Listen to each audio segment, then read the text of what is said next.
जागांचे कल आतापर्यंत हाती आले। भाजप सर्वात मोठा पक्ष बनताना दिसतोय। बहुमताचा आकडा 36 हा भाजपने केव्हाच गाठलाय आणि त्याहून देखील 6 अधिकच्या जागा भाजपला मिळताना दिसतात आणि आम आदमी पक्षाची गाडी 27। अरविंद केजरीवाल 1,500 मतांनी पिछाडीवर आहेत। नवी दिल्लीमधून आता एका तासानंतर सुद्धा अरविंद केजरीवाल यांची पिछाडी कायम आहे आणि अरविंद केजरीवाल 1,500 मतांनी पिछाडीवर। आपसाठी हा सगळ्यात मोठा धक्का। भाजपचे परवेश वर्मा या ठिकाणी आघाडीवर आहेत। नवी दिल्लीमधून पहिल्यांदाच केजरीवाल यांना ही पिछाडी। त्यामुळे हा फरक कमी होताना दिसतोय। त्यामुळे कुठल्याही क्षणी केजरीवाल यांनी आघाडी घेतली तर आश्चर्य वाटणार नाही, कारण अवघ्या 1,500 मतांचा आता फक्त फरक उरलेला आहे। दुसरीकडे मनीष सिसोदिया यांनी सुद्धा आघाडी घेतली। तर कलानुसार भाजप या ठिकाणी सगळ्यात मोठा पक्ष ठरताना दिसतो। तासाभरानंतर मनीष सिसोदिया आघाडीवर आहेत। केजरीवालांची पिछाडी मात्र या ठिकाणी कायम आहे। केजरीवाल 1,500 मतांनी इथे पिछाडीवर आहेत। तासाभरानंतरही केजरीवाल इथे 1,500 मतांनी पिछाडीवर।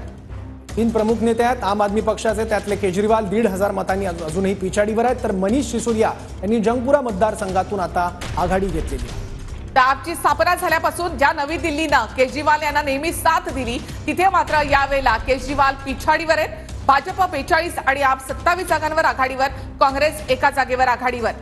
तर दिल्लीमधलं चित्र या कलानुसार स्पष्ट होताना दिसतं। भाजपचं कमळ दिल्लीमध्ये फुलतंय असं ह्या कलानुसार पाहायला मिळतंय। 70 पैकी 70 जागांचे कौल आता हाती आलेले आहेत। त्यानुसार भाजप सर्वात मोठा पक्ष बनताना दिसतोय 42 जागांसह, तर दुसऱ्या क्रमांकाला फेकला गेलाय आम आदमी पक्ष 27 जागांसह। त्यात मनीष सिसोदिया यांनी फक्त आघाडी घेतलेली आहे। अरविंद केजरीवाल आणि आतिशी दोन्ही उमेदवार अजूनही पिछाडीवर आहेत। सरकारवर झालेले भ्रष्टाचाराचे आरोप हे देखील कुठेतरी आपला या ठिकाणी धक्का देताना पाहायला मिळत आहेत। भाजप 42 आणि आप 27 जागांवर, ज्या आपला आतापर्यंत 60हून जास्त जागांवर आघाडी मिळत होती, जिथे जागा मिळत होत्या तिथे मात्र आप 27 जागांवर या ठिकाणी थांबलेली पाहायला मिळते। 42 जागा सध्या भाजपला मिळताना दिसत आहेत, तर आम आदमी पक्ष दुसऱ्या क्रमांकावर आहे 27 जागांसह, तर काँग्रेसने फक्त भोपळा फोडलाय असं म्हणावं लागेल। फक्त एका जागेवर काँग्रेसचे उमेदवार या आघाडीवर। तर मुख्यमंत्री आतिशी 673 मतांनी पिछाडीवर आहेत। अरविंद केजरीवाल 1,500 मतांनी पिछाडीवर आहेत। तर जंगपुरा मतदारसंघातून मनीष सिसोदिया आता एका तासानंतर त्यांनी आघाडी घेतलेली आहे। भाजप 44 जागांवर, आप 25 जागांवर आणि काँग्रेस एका जागेवर या ठिकाणी आघाडीवर। कालकाजीमधून आतिशी 673 मतांनी त्यांनी आघाडी घेतलेली आहे। आघाडी खूप कमी मतांची या ठिकाणी आहे, मात्र आतिशी आता 673 मतांनी इथे पिछाडीवर आहे। अलका लांबा यांच्यासोबतची त्यांची ही लढत, या लढतीमध्ये नेमकं काय होणार याकडे सुद्धा सगळ्यांचं लक्ष लागलेलं आहे। मात्र आतिशी जे आहेत त्या प्रमुख नेत्या मात्र त्या आता पिछाडीवर असल्याचे या ठिकाणी पाहायला मिळते। भाजप 44, आप 25, काँग्रेस 1, दिल्लीमध्ये 70 जागांचे कल आपण या ठिकाणी पाहताय। तर 70 जागांच्या या कलांमध्ये भाजप 44 वर आता पोहोचले, तर आपचे आकडे मात्र कमी होताना पाहायला मिळत आहेत। 25 जागांवर आपची आघाडी आणि काँग्रेस एका जागेवर आघाडीवर। भाजपनं या ठिकाणी मोठी मुसंडी मारलेली पाहायला मिळतं आणि या कलानुसार भाजप दिल्लीमध्ये सत्ता स्थापन करणार असं दिसतंय।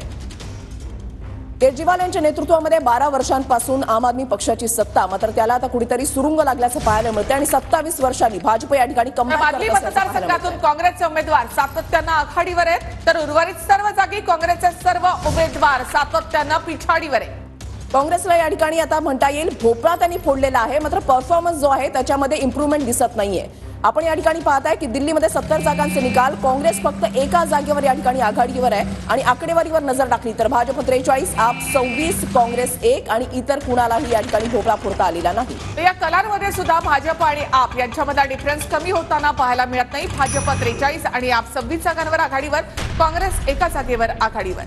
दिल्लीमधल्या या विधानसभा निवडणुकीमध्ये आम आदमी पक्ष आणि भाजप यांच्यामध्येच काटेकी टक्कर जी आहे ती पाहायला मिळालेली होती। साहजिकच हे जे कल हाती येतात त्याचा फटका जो आहे तो इंडिया आघाडी याला सुद्धा बसू शकतो।